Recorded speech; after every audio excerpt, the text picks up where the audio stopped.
Et ce matin, direction le Puy-de-Dôme. Nous sommes à quelques kilomètres de Clermont-Ferrand, à Cournon d'Auvergne, avec un fromager et affineur, Alexandre Deschamps. Bonjour. Bonjour Benjamin. Et bienvenue sur Sud Radio. Comment ça va ce matin? Merci beaucoup. Plutôt pas mal, très bien. Ouais, très bien. Déjà debout, c'est l'heure à laquelle vous vous levez d'habitude, Alexandre?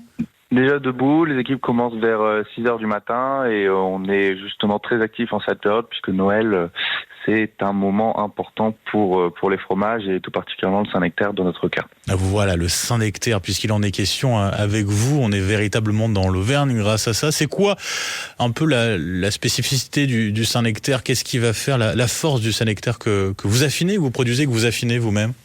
Alors nous sommes affineurs de Saint-Nectaire, c'est une histoire familiale qui date d'il y a plus de 100 ans, puisque c'est mon arrière-grand-père Jean qui s'est installé dans la région en 1904, qui a racheté un commerce d'affinage de Saint-Nectaire en 1911, et puis après ça s'est transmis un peu de père en fils depuis. Donc il y a eu son fils Paul, et après mon père Pierre, et que j'ai rejoint il y a quelques mois. Alors ça doit être une sacrée fierté, hein.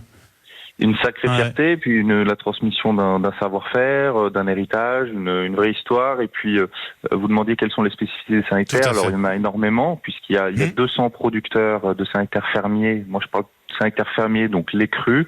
Il y en a 200 des producteurs, des affineurs, il y en a 20. Et donc, il y a autant de couples d'affineurs producteurs. Donc, je vous laisse imaginer le nombre de Saint-Nectaire qui peuvent être différents. En termes de goût, en termes de texture, en termes de pâte. Et donc ça, après, si vous voulez, entre les différents producteurs, les affineurs vont affiner dans des caves qui peuvent être différentes, avec des techniques différentes, pour rester bien sûr dans un cahier des charges, parce que c'est un fromage qui est un AOP, mais qui par contre peut être orienté en fonction des besoins clients, plus ou moins rosé, plus ou moins gris, avec telle ou telle saveur. Donc c'est des fromages qui peuvent être très différents. Le lieu où vous affinez vos Saint-Nectaire, c'est un lieu qui est inchangé, une cave inchangée depuis le début, depuis il y a plus de 100 ans avec vos arrière-grands-parents? Alors non, parce que au début, les caves, elles étaient situées sous la cathédrale de Clermont-Ferrand. Il y avait tout un tas de toutes petites caves qui étaient creusées, donc qui sont aujourd'hui plus aux normes ou pas très pratiques. Donc les caves sont très vieilles. Il me semble qu'elles ont 70 ans. Elles sont enterrées à Cournon d'Auvergne. Donc quand vous passez devant dans la rue, vous doutez pas qu'il y a des caves puisqu'il y a une grande étendue d'herbe. Mais oui, elles sont quand même assez vieilles. Avec une température qu'on règle vraiment très précisément. Comment ça se passe à ce niveau-là? Alors, donc, quelle prise on a, justement? Est-ce qu'on a une prise? Déjà, pourquoi des caves? Alors, les caves, c'était enterré, ce qui permettait d'avoir une température qui était tout le temps très stable. Ça permettait d'avoir une hygrométrie qui était importante. Donc, c'est-à-dire qu'à l'époque, les sols étaient soit les caves pourraient être construits au-dessus de cours d'eau, par exemple, pour avoir une humidité vraiment très haute toute l'année. Donc aux alentours de 95%, une température aux alentours de 10 degrés. Et effectivement, c'est cette constance qui va permettre le développement d'une fleur, de type de moisissure et d'un parfum.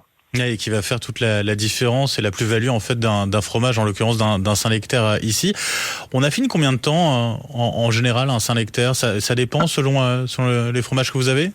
Alors, un Saint-Nectaire, c'est un affinage qui dure 28 jours minimum, selon le cahier des charges de l'AOP. Donc, c'est un cahier des charges qui est quand même très strict et qui encadre, qui est gage de la qualité des fromages. Par contre, à partir de ces 28 jours, effectivement, on peut s'amuser à aller plus loin. On peut faire 35, 42, on peut monter 6 semaines, 7 semaines, 8 semaines. Certains l'aiment à 8 semaines. Alors forcément, ils sont un peu plus différents, peut-être un peu plus secs, peut-être un peu plus forts. Mais des arômes, ils évoluent vraiment tout au long de l'affinage et aux fonctions aussi des soins qui sont faits par les maîtres affineurs. Parce qu'ils sont brossés, salés, lavés, sondés, retournés. Ils sont pas tout à fait pareils en fonction des producteurs, en fonction des caves dans lesquelles on va les mettre parce que les ambiances sont un peu différentes. Et c'est vraiment une alchimie de tout ça qui fait une palette de goûts vraiment différente. Oui, ce sont vraiment vos bébés, quoi. Il y a une attention très particulière qui est apportée forcément à l'ensemble de vos fromages. Alors, on les soigne, on les suit. C'est un produit qui est au lait cru, c'est un produit qui est vivant, c'est un produit qui est différent. Les vaches, elles donnent pas le même lait quand elles sont dehors ou quand elles sont dedans, en fonction de ce qu'elles mangent. Donc, il faut vraiment les soigner, les écouter et comprendre un peu où ils en sont dans leur étape d'affinage pour les servir au meilleur moment. Parce que l'affinage, c'est vraiment l'étape clé, finalement, dans la production du Saint-Nectaire?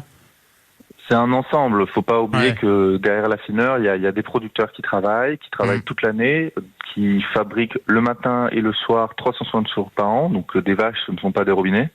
Donc c'est vraiment un ensemble. Si vous voulez, l'affineur, un fromage, il va l'orienter. Mais à la base, il y a quand même le travail d'un producteur derrière. Donc c'est vraiment un couple. C'est pour le sublimer finalement. Exactement. Vous le disiez, c'est une période importante, les fêtes forcément pour vous. Il y a les plateaux de fromage, bien sûr, on en consomme beaucoup plus à cette période de l'année. Ça veut dire qu'il y a un travail aussi beaucoup plus important en ce moment?